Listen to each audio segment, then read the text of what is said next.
welcome everybody to this presentation on no-dig gardening and spring cleanup from Master Gardeners. My name is Spencer Ellis, and I am a librarian with Jackson County Library Services here in Medford.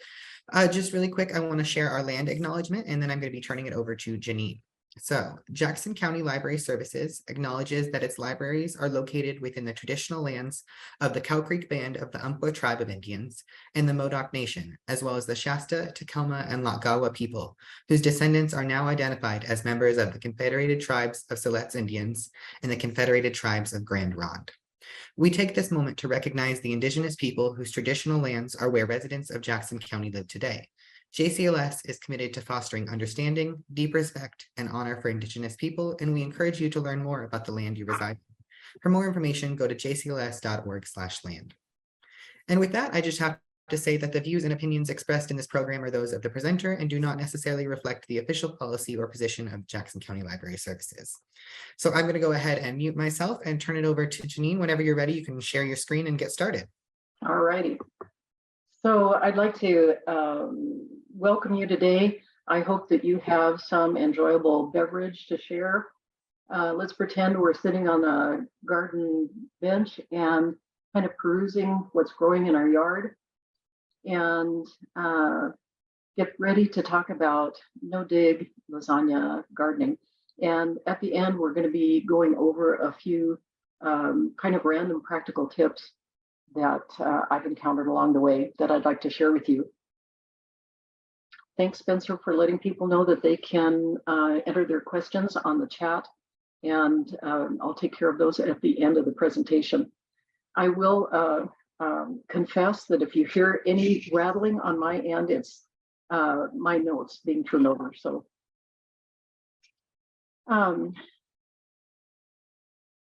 the mission of Master Gardeners in Jackson County is this: we learn, practice, and teach the art and science of gardening in the Rogue Valley.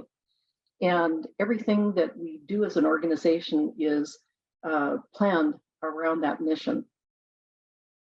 The Master Gardener program itself is about a 14-week program that generally occurs in January.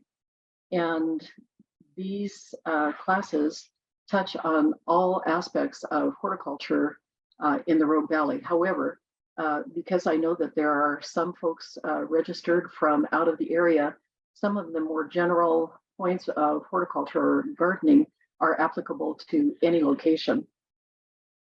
So one thing else that I'd like to mention is that if you have interest in getting more information about becoming a member of the Jackson County Gardening Association by virtue of taking the course, or you want more information about our services, on the last slide, I've provided our contact information.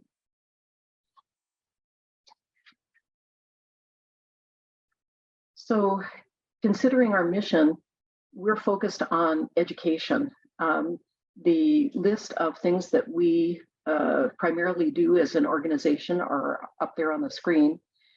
You see a couple of our veteran Master Gardeners and a few of the, actually these are summer crocus that you see. They're just gorgeous. But we man the plant clinic, which is a community service that is available to all of our community members to help them identify pests, diseases, and various types of plants that they want to get more information about.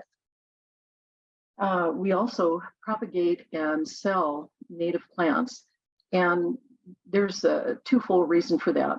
One, we now know that incorporating native plants in our landscape is a tremendous benefit to support our wildlife.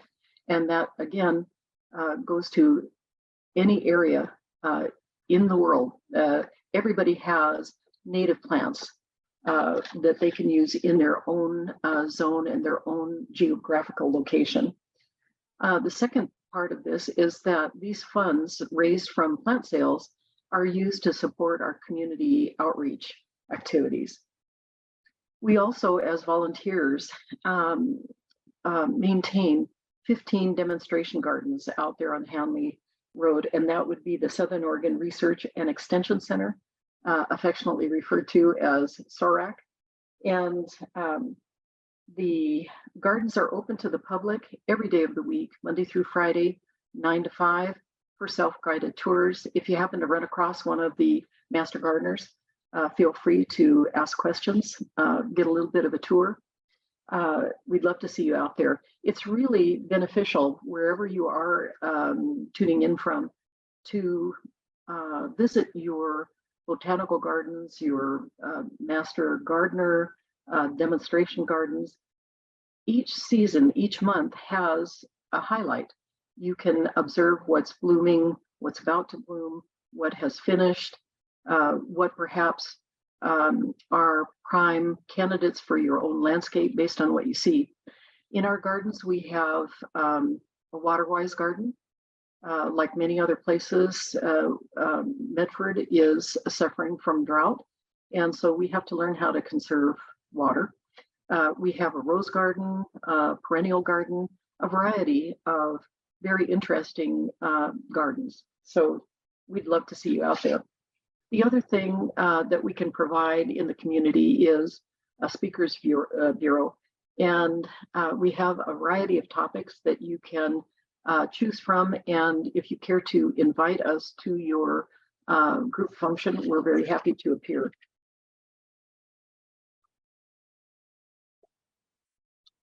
So everyone has experienced the effects of COVID, and our Master Gardener Association was no different. We actually went down to a trickle. We've been a very full-bodied organization for many, many years. And this is, I have to say, gleefully, the first year in several that we've been able to actually have in-person classes. And the picture that you see here is our current 2023 class. The course is informative, inspirational, and Master Gardener programs exist all over the United States. So wherever you're tuning in from, you have access to the Master Gardener program. One of the things that we commonly hear and express to one another is that when you find a group of gardeners, you've kind of found your peeps, you found your tribe. So you come across people who get excited when it's time for them to receive their seed catalogs. A strange bunch, but fun. This, I'm going to read this slide, even though you can read it for yourself, but I think it's really touching. Bees live for less than 40 days. They visit at least 1,000 flowers and produce less than a teaspoon of honey. Doesn't seem like very much, does it? But this is an example of how hard the critters in our ecology, in our landscape, work to support the health of the planet and make the circumstances for food possible. The picture on the left is one I snapped some months back. This is an active native plant nursery. We have an expert native plant individual who has really gone above the call of duty, so to speak, with Master Gardeners to bring these plants from specifically those that prosper in the Rogue Valley to the community so that they can buy the plants and use them in their own landscape. And at the same time, she's very eager to educate we gardeners about the broad benefits that native plants have. If you're wondering a little bit about me, basically, I think that the top meme is pretty much my motto. I've never met a plant that I didn't like, and I think they all deserve a home with me. The middle photograph is one of my workers. It's my cat who seems to think that he can do the most good for us by lounging on one of my favorite ground covers. And on the left is my husband, and he is holding an 8-foot weed that apparently grew right in front of our eyes and we never recognized. For those of you who are gardeners and have zucchini plants, you might resonate with this. It's like going into the garden and picking a perfectly sized zucchini, and then bingo, if you haven't gone out in 2 or 3 days, you're going to encounter that's the zucchini that is now 2 feet long and 10 pounds. So basically, the garden has a tendency to have a mind of its own. So why no dig? What's the big deal about no dig? It's been around for a long time, but really, in the end, the bottom line is that it's about the soil. Despite the fact that it's been around for a long time, gardeners are more recently coming to the understanding that no dig is an important change in the way we approach our vegetable gardens, our ornamental gardens.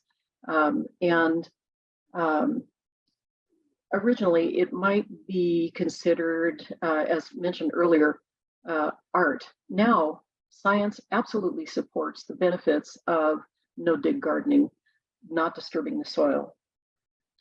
So tilling, and I will include in this, in broad strokes, whether it's agribusiness, so commercial, agriculture, or home gardens, has relied on tillage.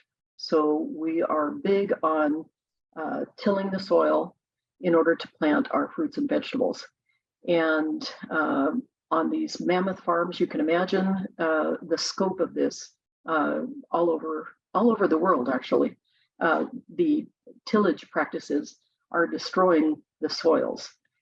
So in addition to just the destruction of the soils, the components of the soils, digging in the soil releases carbons. And so basically we are then releasing greenhouse gas into the atmosphere, which we all know is not a good thing.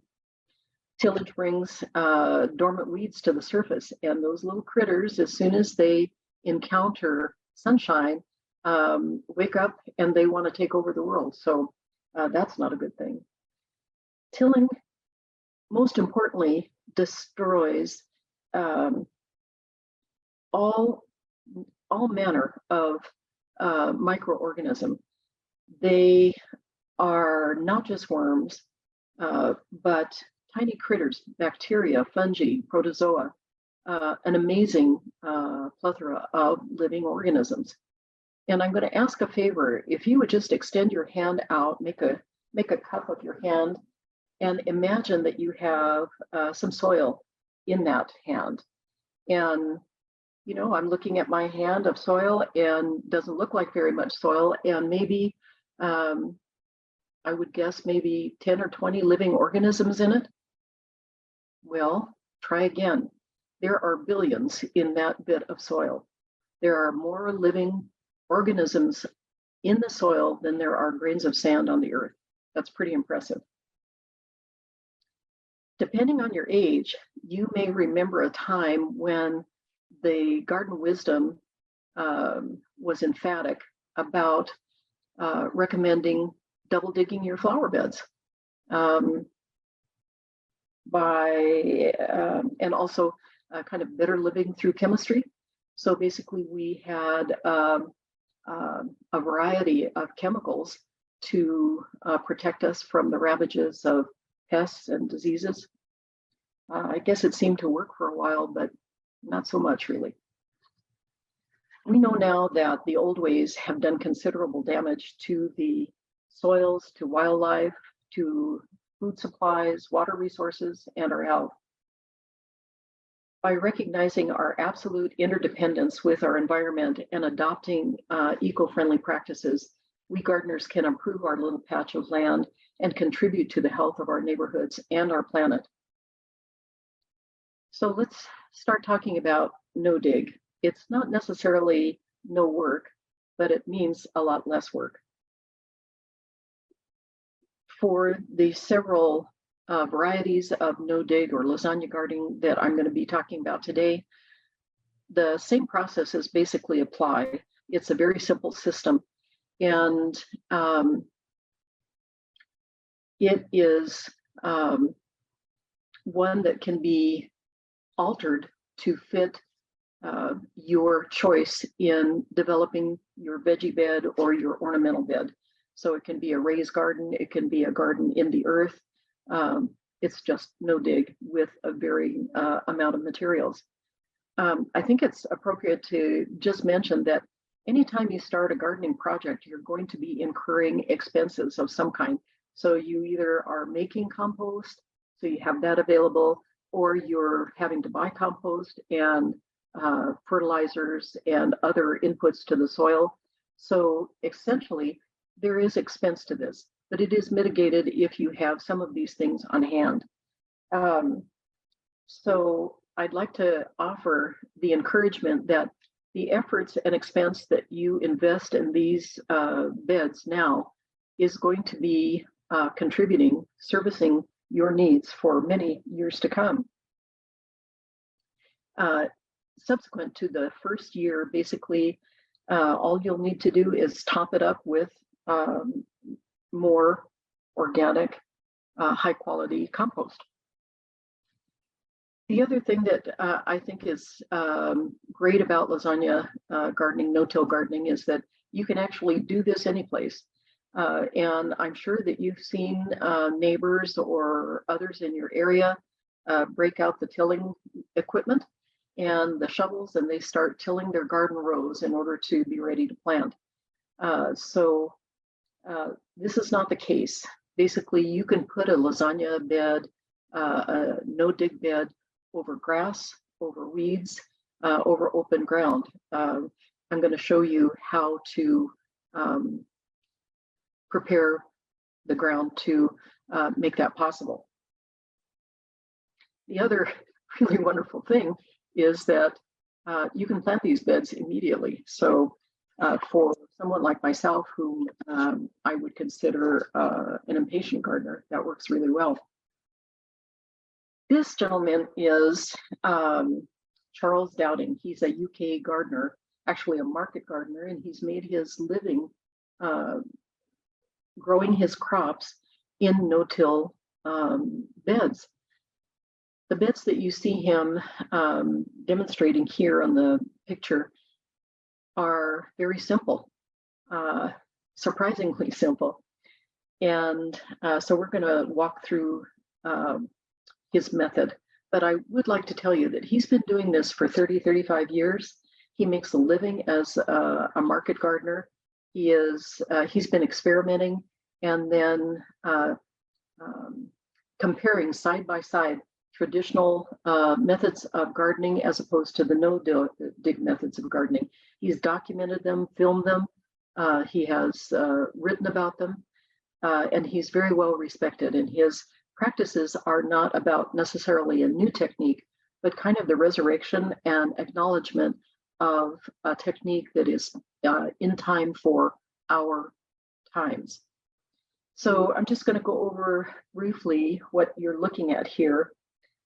So he has, you can see the green grass or weeds, whatever he's got his beds on, and he has simply determined that he's going to shade out the weed growth or grass growth, kill it by putting down cardboard and then building his bed on top of that.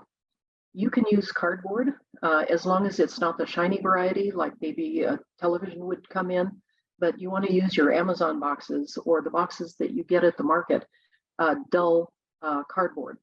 You'll strip those of tape or staples or labeling that's plastic, and you'll douse them well with water. So insofar as actually prepping the site, you're going to kind of want to determine in your own mind how large a bed you want, how you plan on irrigating it, and then one of the important factors is for this and the a little more involved lasagna method, gathering all of your materials, because basically once you kind of get in the flow, you don't want to interrupt this by having to run to Home Depot to get a component. So we have, he's illustrated for us that once he's put down the cardboard, he's made sure that there's a 6 or 8 inch edge And that edge exists to protect the garden, pristine, nutritious garden soil from encroaching weeds or grass. So there's a dividing line. He's going to be covering this probably with straw or shredded leaves or bark mulch, something of that nature, to hold it down, but also to accommodate some walking between his planters. So let me not forget to mention that cardboard is terrific, but you can also use newspaper. The thing with newspaper is obviously it's thinner, so you're going to need more layers. In general, you know, it's kind of up to you, but but think in terms of at least 8 to 10 layers, and those are going to be dampened layers of newspaper. So we move on now that we've watered our cardboard and newspaper to his final step, next to the final step, and he's applying 6 to 8 inches of good quality compost. So that can be homemade, it can be purchased. Either one works nicely. Of course, if you're making compost, then there's a lot less expense than buying bags or loading up your pickup truck to bring home bulk quantities of the compost. You're going to water that a bit, and then you are going to want to firm it up just a little bit by either walking on it or by tamping it down a bit with the back of a shovel. Neither one of these will compact the soil enough to result in compacted soil. So don't worry about that. The reason that we're doing that is because your little veggie starts, your little plants have delicate roots, and you don't want them waving in the breeze. You want them to have a stable home in the earth. Then once you've planted, you're going to mulch. We'll talk a little bit about mulch in a moment. And surprisingly enough, the one thing that, well, I guess I can confess, it really took me by surprise, how fast these new plants root through the cardboard or through the newspaper into the native soil. One thing as far as maintenance is concerned, you might want to pay attention to making sure that you stay on top of any weeds that do appear. They are sneaky buggers, and essentially you're going to want to pick them as you see them. One thing about covering with newspaper or cardboard and then the compost, you're essentially starving what's underneath from their food, and that's sunshine. So if they can get their little heads above the surface, they're going to prosper and probably thrive. So don't let it get out of hand. Do the little bit of weeding that might be needed as you see it. And lastly, in any of these processes, remember that these beds can be temporary or they can be permanent. And as such, they're going to be contributing to your benefit, your food, your veggie production, or your ornamentals for many years to come. So take your time and do the job right. Make sure that your cardboard is overlapping so it doesn't give the weeds a gap to grow through. Water the layers as you install them, and use mulch. And basically, next year you're going to be doing the same mulching, maybe just 1 to 2 inches.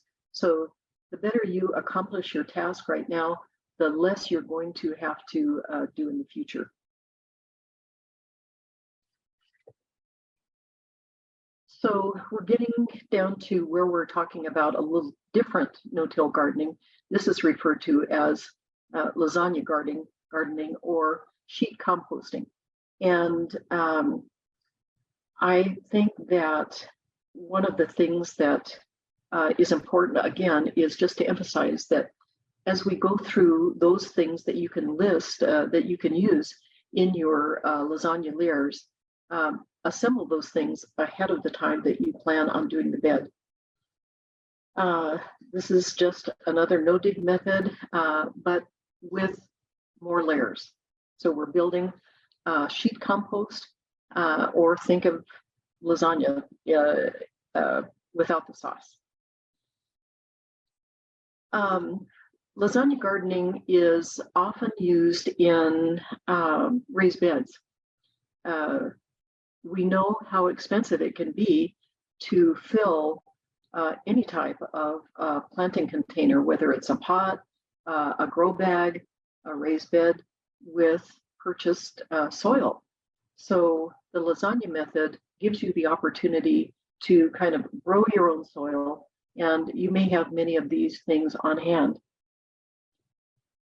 If you are wanting to plant on the ground, basically that's much like the picture that I showed you earlier. Again, in either of these methods, you're going to be paying attention to kind of layering greens and browns. I'm going to show you here the next slide. And granted, these materials listed on the right might look intimidating, but I assure you, it's more a menu. You don't have to use all of these items. You can pick green, recent grass clippings. You can use aged manure. You can use kitchen waste. You can use blood meal, blood and bone meal, compost starter, bag soil. So this is a menu from which you can choose. So be at ease. The beds don't have to be a certain depth or thickness to be successful.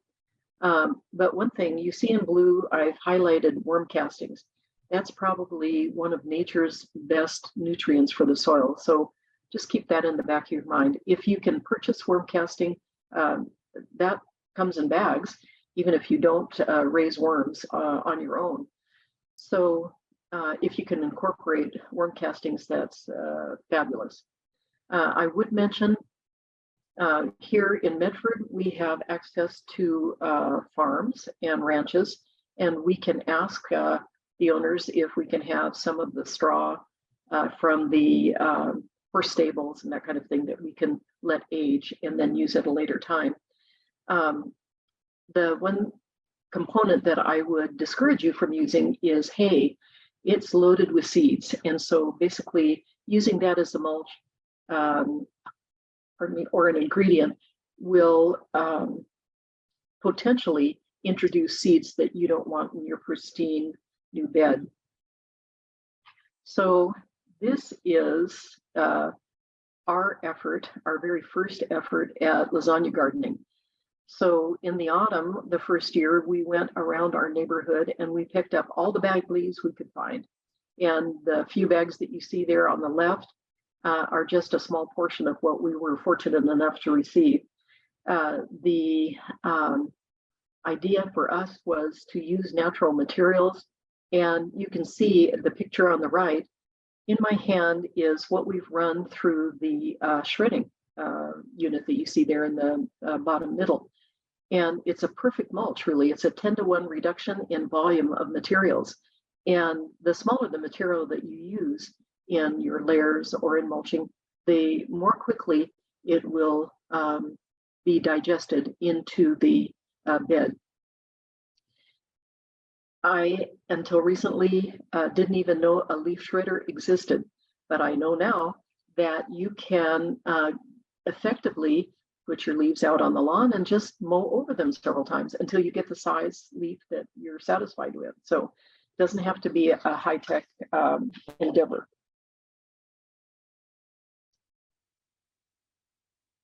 So this is one of our lasagna beds.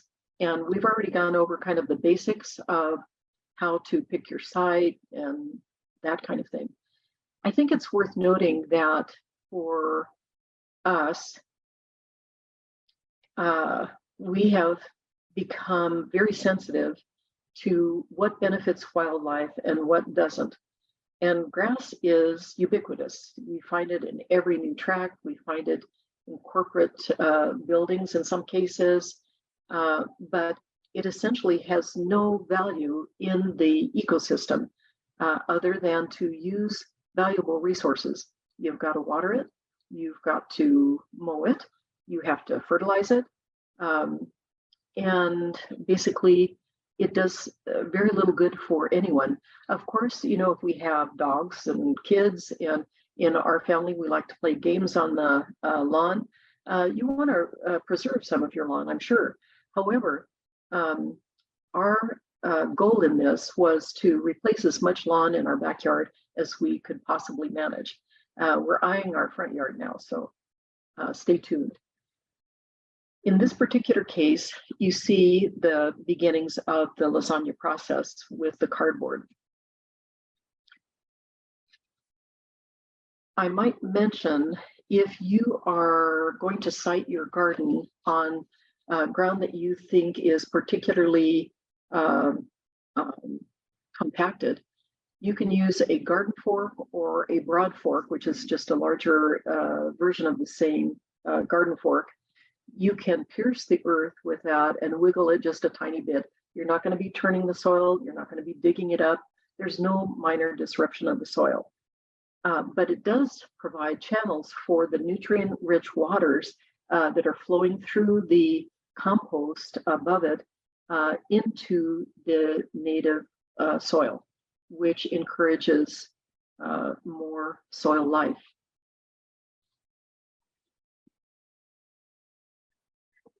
Here is a sample picture I found on the internet, a sample of what your layers might look like. And I want to emphasize that you can kind of decide how many layers, how thick you want them. And you saw in my pictures, they looked relatively flat, as did those that you saw in the picture with Charles Downing. These layers can be considerably deeper. You might want 10, 12 inches. You might want to mimic what you would be doing in a raised bed. You might want a larger capacity mound on the earth. It's entirely up to you. In our landscape, basically, we followed some of this, but not all of it. The only thing that I would call out on this picture, because I think it's fairly old, is that peat moss is a very limited resource in the world, and it is a great storer of carbon. So when we excavate peat moss, we're releasing carbon into the atmosphere, and then that old greenhouse gas pops its head up again. So here is a picture of our first two beds, and you can see that they're not heaped up, but we have adhered to Charles Downing methodology. There's cardboard. You can see there that we've left an edge. We have rock borders around our planters. So that edge is our protection from the grass encroaching on the bed. And we then filled it with, fill that border with rock. The bed is currently a little different than what I'm going to show you momentarily, but this is the simplicity of it. We built these beds directly on our grass, and as such, we found it so educational and so interesting to see how quickly the cardboard disappears, how quickly these soil building components are dragged into the soil to integrate into the soil. So in our beds, in addition to the cardboard, some fertilizer, a little bagged soil, some kitchen scraps, green grass clippings, there's about 6 inches of good quality compost. Then we used our shredded leaves as the mulch over the top. And we planted that same day that we finished the beds. So this was a first attempt for us. I was still a student Master Gardener at that time, and I didn't really know what to expect. So all of our plantings, all of our veggies were the little 4-inch pots that you get at your big box store or your nursery. I planted some other annuals that even came in, I think they're called like pony packs, the little 6 or 8 compartment pony packs. But let's see what the next one. I just wanted to demonstrate a little bit of what the mulch will look like. You probably are very familiar with mulch, so we don't have to pay much attention to this slide, except to say mulch becomes very important because it is a tool in our gardener's toolbox to help preserve moisture in the soil, especially during these drought times. It protects against extreme temperatures and feeds and protects the soil organisms. And primarily, it shades out the weeds. I'm going to talk a little later about the benefits of living mulch. But whatever mulch is used, basically the premise of that is to shade out weeds, because if the grass or the weeds cannot contact the sunlight, they die. They weaken and die. So there's a great benefit to using mulch. So look what happened to those beds that I just showed you. This is our backyard. And there on the left and the far right are pictures of the same bed. And you can see that on the right-hand side, after about being 2 months in the ground, we have one of the happiest zucchini plants I've seen. And yes, we found a 2-foot zucchini later in the season. But don't let that stop you. So we planted annuals. The white border is alyssum, marigolds. I had tomato plants in at that time, and a variety of other things. These are not particularly large beds, but over time, our yard has become more shaded, and so it's not as good a place for vegetables. So now, mainly, we're transitioning to additional ornamentals. But I think it's very impressive to realize that this is just roughly 2 months after we put these beds in. So the rich environment, nutrient environment that the plants are put in really pays off.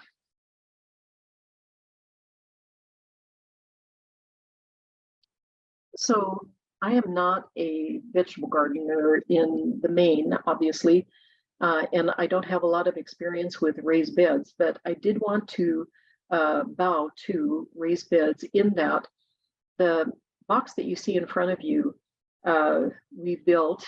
It is 6 feet long, 2.5 feet tall, and about 2 feet wide. It was a little bit different in its layering components in that it was so big that lasagna gardening or lasagna beds were the only way that we wanted to think about filling it. We had happened to have pruned many of our trees and shrubs, and our first layer was all the prunings. So basically there are no large limbs. Something about the size of my finger might be the biggest diameter that we included in this. And so there are green grass clippings, kitchen debris, some older bag soil, manure, aged manure, and then probably 4, 5, 6 inches maybe of good quality compost. And this is the first season's growth. I think this is pretty remarkable.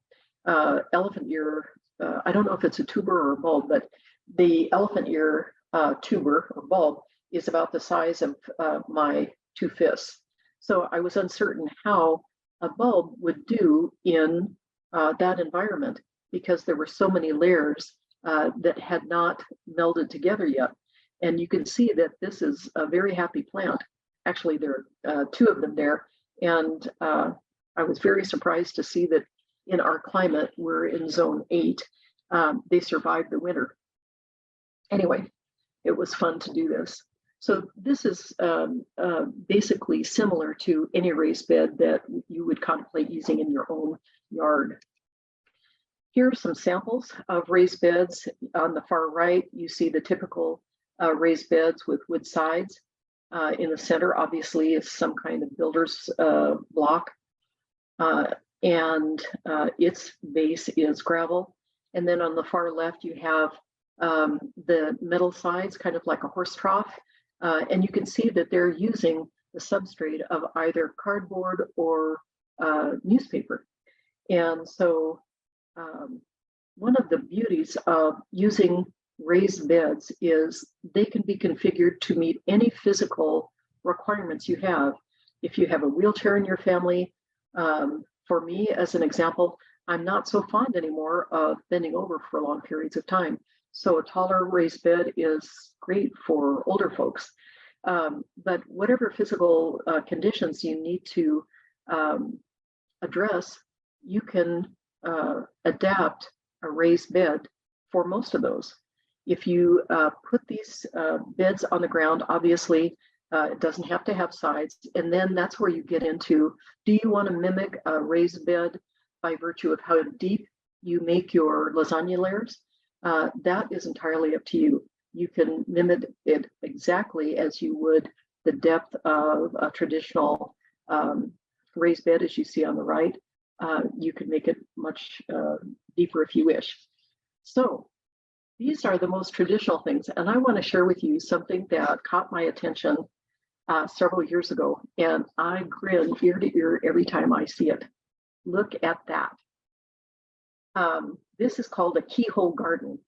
It is a combination of the raised garden bed and compost pile all in one. So these were developed in the early 90s by folks who wanted to help villages in Africa grow their own vegetables to become more self-sustaining. In the diagram on your left, this is a 6-foot bed in diameter.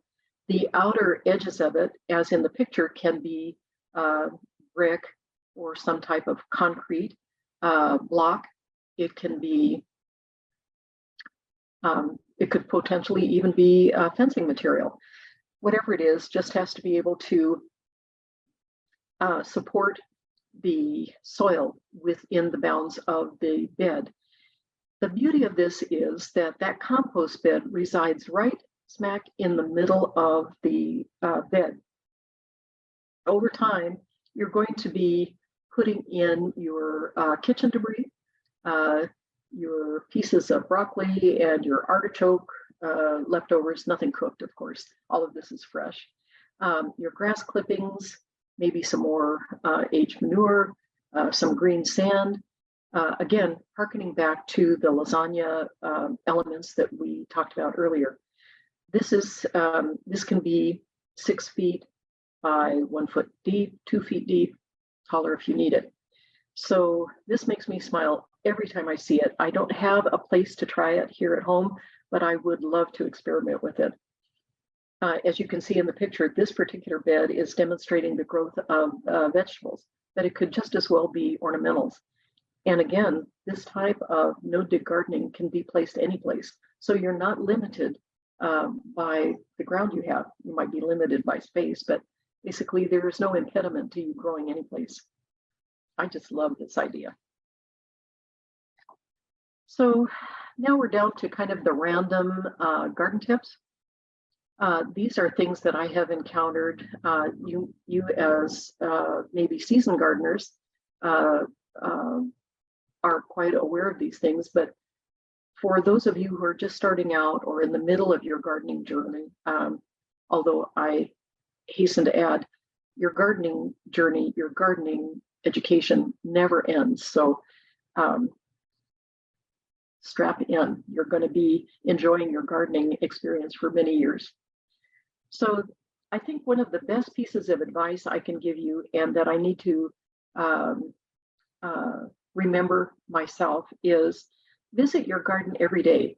Do you work your socks off growing vegetables and tending to your ornamentals? Yes. But when you visit the garden every day, what happens is you become intimately familiar with your garden. If you see the development of a disease or an infestation of some type, you can deal with it when you first see it. You don't have to let it take hold and run rampant in your garden or on that plant. So visit your garden every day. And on the flip side of that same coin, Is gardening work? Yeah. And there are days during the hot summer that I am just finished with gardening. I don't want to go out there. However, we now are absolutely certain that gardening is good for the soul. It's good for you as an individual, for your health, your well-being. So try to balance the work that you invest in your garden by time to just sit and gaze, appreciate, have a cup of coffee, take your glass of wine out, have a chair, a rock, a bench, something that you can relax on and just kind of meditate on the investment you've made in this developing a garden.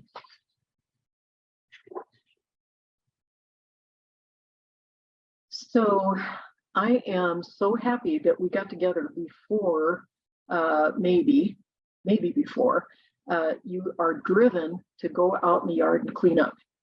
So I know you've been irritated by the messiness that you see that's accumulated over the winter. You have the detritus of leaves, whatever else may have accumulated. But messy is good in the garden.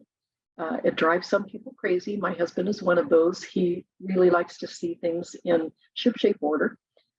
But the organisms, the wildlife that reside in that leaf litter, that life is very important to the health of our garden, the health of our soil.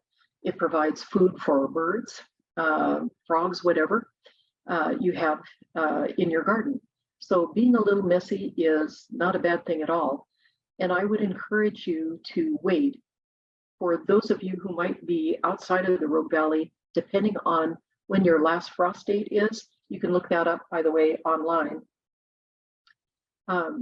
You want to leave your messiness until at least March here in Zone 8 in the Rogue Valley. It might be a different time for those of you who have a bit of a warmer climate.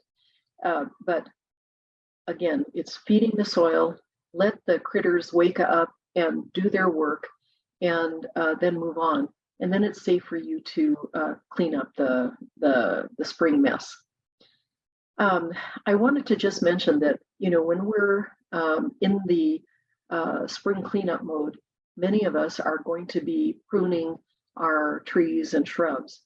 However, again, it's a really good idea to let that wait just a bit until about the same time as you're cleaning up your leaves. I wanted to show you something, a reference that I encountered while I was volunteering in the Master Gardener plant clinic. Pruning isn't difficult, it's not complex. However, you do need to arm yourself with a little bit of pruning knowledge. Because in point of fact, what happens is if you don't have that basic knowledge, if you're dealing with a flowering plant, maybe, I don't know, an azalea or whatever, if you prune because you don't know when it flowers, you are most likely cutting off the flowers. So that's not a good thing. So wait until, if you don't know what you're dealing with, wait until your plant blooms and then prune afterwards. Also, I can tell you from personal experience, we lived in a home here in the Rogue Valley when we first moved here, and I kept looking out on a bed of very overgrown, mature junipers.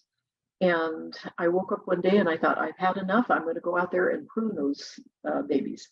Well, I did. And I had to live with my mistake for the 10 years that we were in that house. And believe me, I felt kind of chastised every time I went outside. So there are some things that easily regrow from the nude branches, but other things like junipers and other plants that do not. So just kind of arm yourself with, again, basic information. The internet is fabulous for information. A lot of my education, I'm sure, has come from YouTube University. And many podcasts and and websites that I have discovered along the way. So just do a modicum of arming yourself with some basic information. We're going to talk a little bit about mulches. We've already discussed the fact that they're very good for protecting the soil, feeding the soil. But now I would like to concentrate a little bit more on living mulches. So when you apply wood chips to your garden, or shredded leaves, grass clippings, straw, cardboard, as you can imagine, all of that eventually breaks down. And by contrast, a living mulch is plant material. They aren't necessarily ground hugging, although that is often what you see for living mulches. But the idea is these growing plants knit together and provide essentially an umbrella that protects the soil, just as the wood chips do, or as the straw or cardboard does. When the weeds cannot make contact with their food, the sun, they die. In our yard, I can absolutely say that this is true. We had a piece of our yard on one side of our property that was fairly exposed. I didn't have a lot of ground cover. And we spent a lot of time out there weeding. And we just got tired of it. So in that area, we simply put down cardboard, watered it, put down very small shredded wood chips. And voila, the weeds are pretty non-existent there. They poke through occasionally, but it's much easier to handle. But with living mulches, they actually beautify your planters, and they do everything that the other types of mulch do, including contributing to the nutrition of the soil, the health of the soil. So enough about mulches, they're good. I'm going to show you some that aren't so good. And gardening, kind of like fashion, has trends. And I'm going to start with the plastic grass, the synthetic grass. For some folks, this is highly attractive, and I understand that because you're working, you have kids, time is short, and you've got to have a little bit for yourself to enjoy. So the idea of having synthetic grass can look pretty attractive. However, it shares one very significant component with everything else that you see on the list. Plastics and rubber are chemicals, and it is a natural process. Even though they don't fully break down, they do break down, and they release chemicals into the soils. Those chemicals are then transitioned into the groundwater. The groundwater then makes its way to our streams, lakes, the ocean, and you can tell just by how many living things that contaminated water touches. It might be irrigating vegetables. It might be obviously animals drinking, a variety of things. And also those vapors escape or are absorbed in the air. These particles never, ever disintegrate. They're always harmful. The rubber tires that you see there, I know it's not a plant, but they're part of what is used to create rubber mulch. And talk about chemicals, there you've got it in spades. Again, in the area of garden trends, I've noticed in the last few years that you might see a very attractive landscape that has a few plants on it, but also has a lot of mulch, and they have chosen to use dyed mulch, so it's dark brown or black. You're looking at chemicals again. So basically use natural materials and do your best to forego the plastics. The plastic sheeting, I will just share with you, there's mainly questionable components and some good it can do. So the plastic sheeting on the bad side of the equation is just as we've discussed. Basically, that stuff's going to break down and it's going to have effects downstream. However, if you use it in a short-term application, like you want to kill a piece of grass or an area of weeds, if you apply a plastic tarp or plastic sheeting and leave it there for 2 or 3 months, your problem is going to be dead. That will kill anything that's under it, but it's not left on the surface long enough to kill the living organisms in the area. No, it won't be getting water, but basically the soil has generally enough moisture content to let things kind of continue as normal. However, for long-term use as like under bark or something of that nature, very bad practice. So let's go on. I'm not going to talk very much about fertilizers either, but I want to say that, fertilizer utilization is ubiquitous. We use it commercially, we use it as homeowners, and many other chemical agents, obviously, to deal with all sorts of diseases or pests. But healthy soils require very much less fertilization. In particular, for today, the thing that I'd like to emphasize for you is, yes, when you're growing vegetables, you're probably going to need some kind of fertilizer to augment their growth. However, first, it's always a good idea to test your soil before you apply fertilizer. Sometimes the soil doesn't need anything, which is a surprise. Sometimes it only needs certain of the nutrients and not all of them. The takeaway on this particular slide is OMRI, O-M-R-I, which stands for Organic Materials Review Institute. When you see that symbol on organic products for the yard, that means that an independent body has reviewed the ingredients and deemed them not harmful to the environment. So if you're making a choice between better living through chemicals and organic chemicals that carry the OMRI listing, I come down every time on the side of the OMRI products. So then lastly, don't over-fertilize. If you're like me, if a little is good, a lot better, but that's not the case. So I love this page. These are things that I have personally found very useful. I know it's going to sound silly to a few of you, but I'm going to start out with the tarp, the blue tarp that you see up in the upper left. I came into contact with the use of a tarp or sheet when I saw one of our master gardeners pulling a sheet behind her, and she had leaves in it and that kind of thing, and she explained why she used it. And it really hit home with me because that is a very easy thing to drag behind you, empty into the recycle bin. It's easy to store. You don't have to wrestle with a wheelbarrow. So I kind of love that.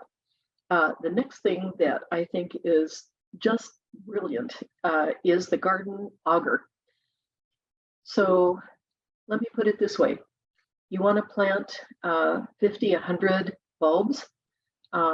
You can do that in 15 minutes with a garden auger. I kid you not.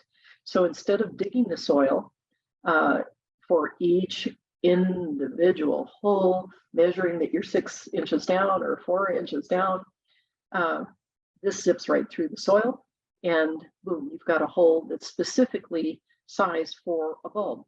These augers come in different lengths and in different diameters, and so they can help you with easing your need to bend over or stoop for long periods of time to plant your bulbs or your small plants.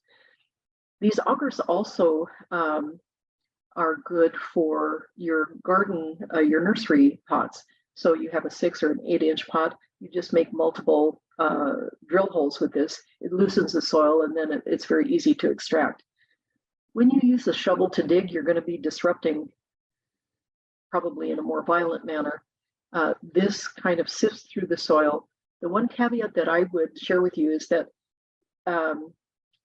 if this hits a root and is kind of ground to a halt in a sense, it can wrench your wrist. So I would activate the drill in spurts rather than a solid single attempt to drill.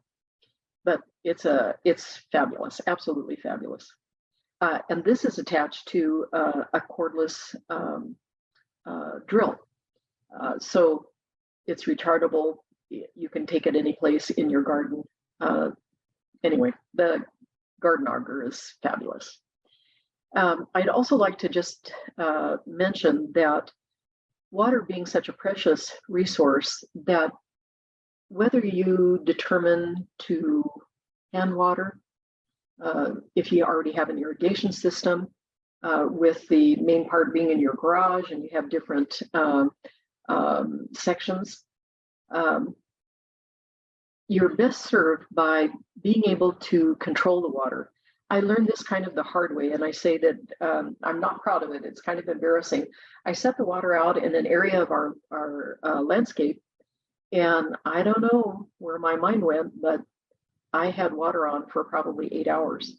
And that was the first and last time that I wanted to experience that. So in that particular case, I started with a simple battery-operated digital timer. And you can set it for an hour, 30 minutes, 20 minutes, doesn't matter. You can set it for every day of the week, alternating days. There's flexibility in how you can easily adjust it to your water needs. And then you can set your water out and be confident that you're not going to be wasting precious water. There's also a fabulous alternative. The older watering systems, the main component is maybe in your garage, and then you're out in the beginning of the season kind of seeing if you have any leaks that you have to repair. So I see my husband walking from the leak back into the garage, to the leak, back into the garage. And we came kind of late to this, but there are now products on the market where all of this is easily controlled by your phone, on an app. And so it is the same thing as the older version of the irrigation system, but you can control individual sections, the whole thing. So if you're away on vacation, and last year, as an example, we had a number of days back to back that were 105, 110. It was just miserable. But had we been away from home during that time and we saw that weather, we could have watered. So you don't have to be on site in order to do that. So basically, this is just a brief list. I'm sure that you have your own favorites. And I'm going to finish this list up with, if I were Oprah and I could give you any one surprise under your chair today, I would give you a collapsible rake. So the common rakes that we're all used to, 14 inches wide, wooden handle, 4 inches wide for little spaces. So you cart these around with you. The collapsible rake is aluminum, lightweight. The handle is completely adjustable. The width of the rake head is completely adjustable. So if you're a tall person, a short person, if you want to work close up like you were using almost a hand tool, it is just swell. That's all I can say. It's really terrific. So enough about tools. I'm sure you have your own favorites, but those are mine. We're getting down to the end, and I recognize that the world is bombarded with information. And we have so many options that sometimes it's difficult to weed out what's good, what's not. I'm sharing with you today only things that I have personal experience with.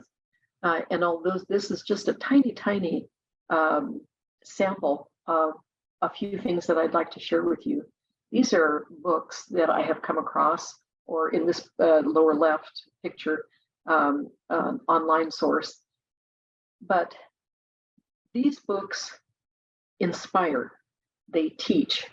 You start to understand by seeing them that they give us a whole new understanding of how nature works, and that through learning about how nature works, we as just small home gardeners can contribute truly to the well-being of our neighborhoods and our planet.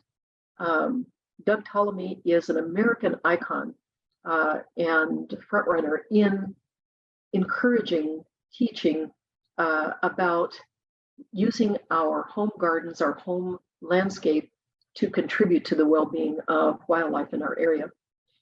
Finding the Mother Tree is a fabulous book if you like to know what's growing under the soil. And now it is absolutely accepted that trees, plants talk to one another. They talk to one another via mycelium, by fungi that cohabitate with them in the soil. Trees can communicate danger. Maybe there's a pest on a tree and it wants to spread the word to kind of marshal the other tree's defenses.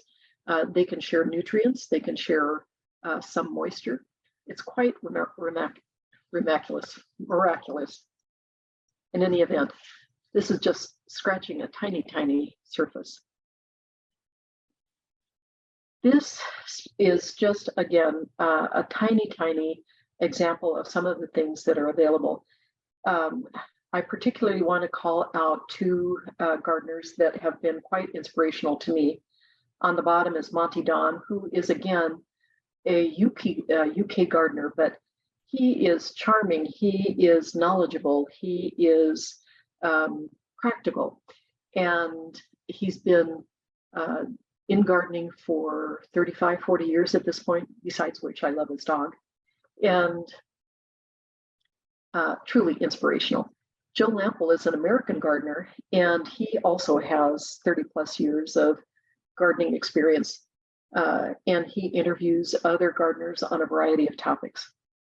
So here you see the Oregon State University website. They have a tremendous online horticultural library. So whether you're in Oregon or in other locations, you can use that reference, but many other universities that have horticultural programs will also have wonderful horticultural libraries.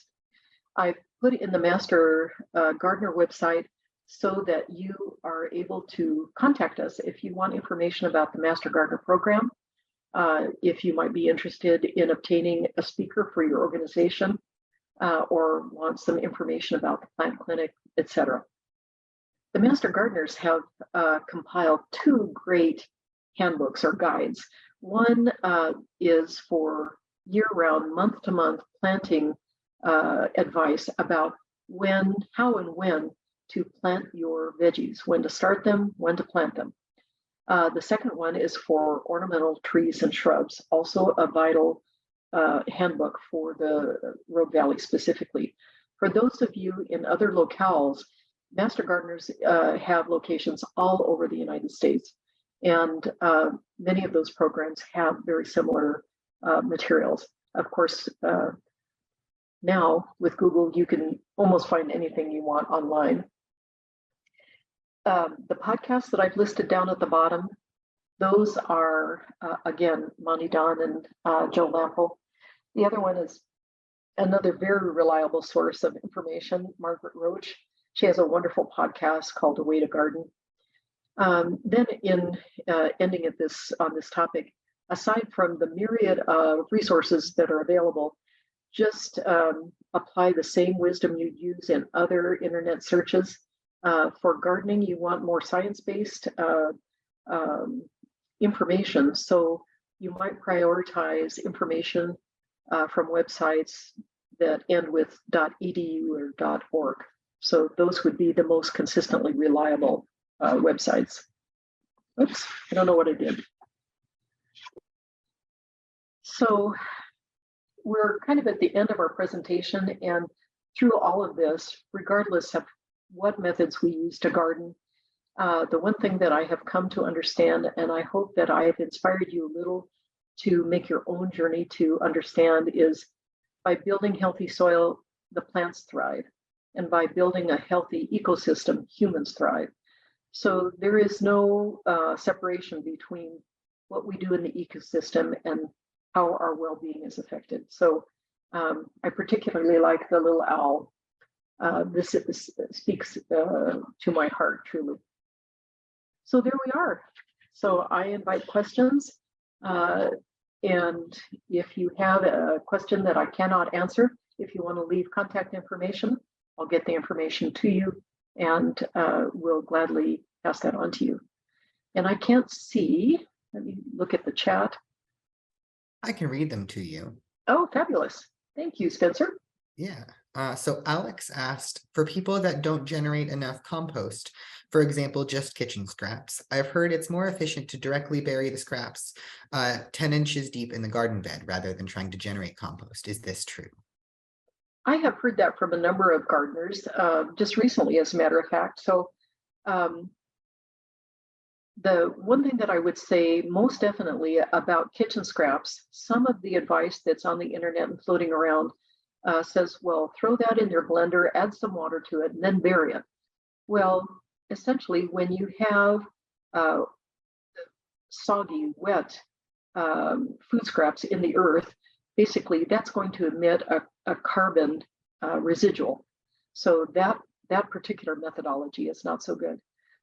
When it comes to burying food scraps, basically that's kind of like building compost. So I would say that it's worth a try. I have not done that in my own garden, so I don't have personal experience with it, but it makes sense that it would act as a compost pile.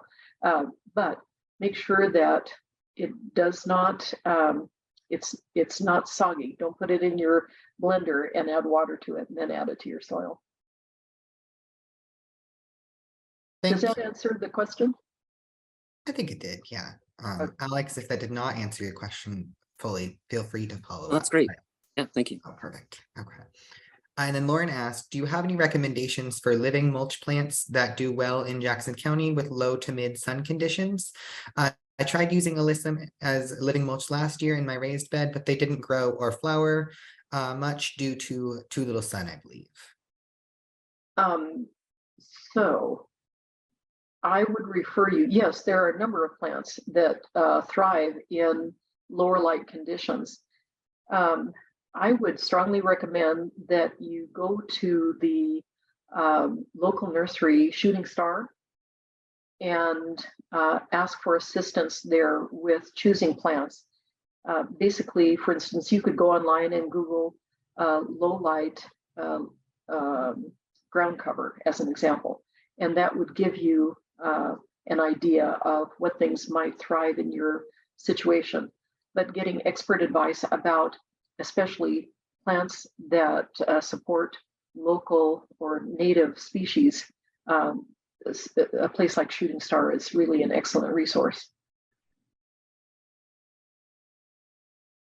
Thank you. I also had a question. If anybody has additional questions, go ahead and type them, but we don't have any waiting, so I'm going to ask one as well, which is just that at the time of planting, do you recommend putting fertilizer in the hole at the same time as planting? Do you recommend waiting and doing like a liquid fertilizer? What have you found works best if you have a preference? So in no-dig gardening, with the planting being already in highly nutritious soil, you don't need fertilizer. You might, say mid-growing season, do some fertilizing, general organic fertilizer over the veggie bed. For vegetables particularly, I think that you'd need that additional input. But in the main, as you plant the small starts, you're not going to need any additional fertilizer. And one other thing, you can actually spread fertilizer, organic fertilizer, something like blood and bone meal, fish meal, kelp meal, in your, mix it into your planting material or on the cardboard or on one of the layers above that, so that your plants are actually seeking the nutrition in that way. And that augments what the compost is able to give. I might mention that, like any other material, compost comes in varying degrees of quality. And I think that there is some discussion among gardeners that some sources of compost really kind of miss the mark. And if you feel that you need to have some additions to that soil, you can incorporate aged horse manure or aged manures. You can buy that at any big box store, chicken manure, cow manure, whatever, and it's ready to go. So you can augment the soil in that way, just don't overdo it. I would mention, you know how the big box stores will frequently have stacks and stacks of fertilizer out in the sun? It's not a good thing, and it hastens the, it debilitates the benefit of the fertilizers or the various components that you would choose to put in your soil. That makes sense. I've always seen on the bottle not to store it in the sun. I'm always surprised when I see that at the store. Yeah. Nicole asked, kind of related to your last comment, do you compost or amend your beds at all with processed chicken poop? If so, what methods? Well, aged, never fresh, whatever you're using. Aged chicken manure is fine. Honestly, I am banking my gardening efforts on reducing what I'm adding to the soil. I haven't had my soil tested in maybe 6 years. And I was thinking this morning with coffee that I do need to have my soil tested again to see what I'm deficient in. I don't need to buy amendments. Typically on a bag, you see the NPK ratio, 10, 10, 10, 12, 0, 0, or whatever. The soil may not need all of those. So basically, soil testing is really good. You can buy the soil tests in at your nursery, big box store generally. But those types of soil tests can be helpful, but they're not necessarily accurate. If you're really serious about gardening, find a place, a laboratory that will test your soil, and then you have the best outcome from that kind of test. But as far as chicken manure itself, it's a fine product. If I were going to, I have a small bed in front of my entry, and I've been amending it, but I will probably put a fresh layer of compost on that. And I'm relying on the fact that I've been bringing more compost year after year to that area. And I'm going to rely on the fact that in the absence of testing, assuming that I have enough nutrition in the soil to support the annuals that I'm going to plant there. Thank you. Nicole also asked, do you have any experience with bokashi composting and using the bokashi juice for watering plants? No, I have no experience with that. As a matter of fact, one of our people on the Speakers Bureau just gave a presentation a couple of weeks ago on the same platform about fertilizers, which was fascinating. And the question of bokashi composting came up, and I had actually never heard about it and didn't realize that that was bones and things that we wouldn't normally incorporate in composting in my, kind of small worldview of it. So no, I'm sorry. I don't have any information about bokashi gardening. That's all right. And then the last one was a request for your contact information, if that was all right to share. Sure. Um, Basically, does this person want to email or text? I don't It have. was Alex requesting an email for you. So if you would Oh, like to share your email in the chat with everyone, that would be great, but you do not have to. sure. Very happy to do that. Let me see. Where's chat? Here we go. So I'll say it, and then I will enter it in my message. Our email address is lesandjanine@gmail.com, and that's LESANDJANINE@gmail.com.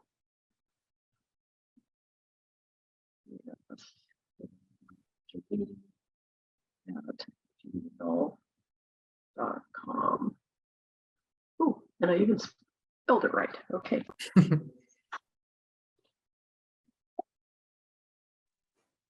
So gosh, I don't know who remained through the entire presentation. And I know that you may not feel like sharing, but actually, if you have any comments about how I could improve this presentation, I would really be grateful for anything that you'd like to share. So you can use my contact information for that purpose if you'd like. The Master Gardener folks are kind of evangelistic in regard to liking to share what we're learning, what we know with the public. And I encourage you, each and every one, to educate yourselves about what it means to start incorporating native plants in your landscape.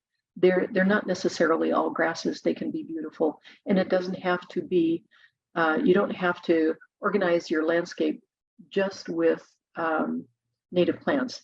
They can live amongst your ornamental plants. And also when you're planting vegetables, they can go in with your regular landscape if you wish, in addition. So basically, I invite your comments, be very glad to have them. And I just like to remind you at the end here that if you are free on Saturday, May the 6th from 9 to 3, we're going to have a terrific native plant sale, and we'll have food vendors and other vendors there. For those of you who have been residents in the area for a while, you know that the Master Gardeners have hosted the largest garden fair in Southern Oregon for 20 plus years. COVID kind of brought that to an end, and we're resurrecting the Spring Garden Fair out on the Hanley Road property there at Sorek. That information will also be on our website. So this has been great. I thank you all, and thank you very much, Spencer, for hosting us. Absolutely. Thank you for doing this, Janine. Thank you for all of the participants. Definitely check out that native plant sale and fair, and then also at the library, just a heads up. If you're in this part of the Rogue Valley, Eagle Point will be having a presentation on pollinator gardens on the 18th of March, so a week or a month exactly from today.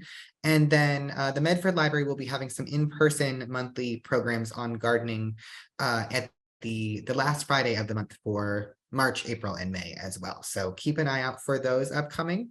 And I think that's it for us. So otherwise, have a great rest of your day, everybody. Thank you for attending, and we will see you next time.